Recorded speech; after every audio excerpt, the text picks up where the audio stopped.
এরপরও কি ইন্টারিমকে জুলাই বিপ্লবীরা সাপোর্ট করে যাবেন, এমন প্রশ্ন রেখেছেন এনসিপি নেতা হান্নান মাসুদ। ছাত্র জনতার অভ্যুত্থানের 9 মাস পর মধ্যরাতে দেশ ছাড়েন সাবেক রাষ্ট্রপতি আব্দুল হামিদ। এ সময় ছেলে ও শ্যালক তার সঙ্গে ছিলেন। এই ঘটনার পরিপ্রেক্ষিতে নিজের ফেসবুকে একটি স্ট্যাটাসে এই মন্তব্য করেন হান্নান মাসুদ।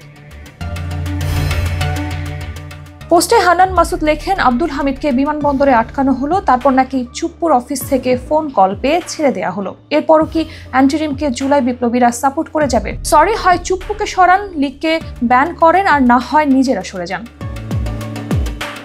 গত বছরের 5 অগস্ট ছাত্র জনতার তীব্র আন্দোলনের মুখে পতন হয় শেখ হাসিনা ও তার দল আওয়ামী লীগের। এরপর থেকেই আত্মগোপনে রয়েছেন দলটির নেতাকর্মীরা। অনেকে ইতোমধ্যে দেশ ছাড়লেও এতদিন দেশেই ছিলেন আওয়ামী লীগ সরকারের আমলের সাবেক রাষ্ট্রপতি আব্দুল হামিদ। অবশেষে অভ্যুত্থানের 9 মাস পর বুধবার মধ্যরাতে ছেলে ও শ্যালককে নিয়ে দেশ ছাড়েন তিনিও। এরপর থেকে সামাজিক যোগাযোগ মাধ্যম ফেসবুকে চলছে নানা আলোচনা সমালোচনা।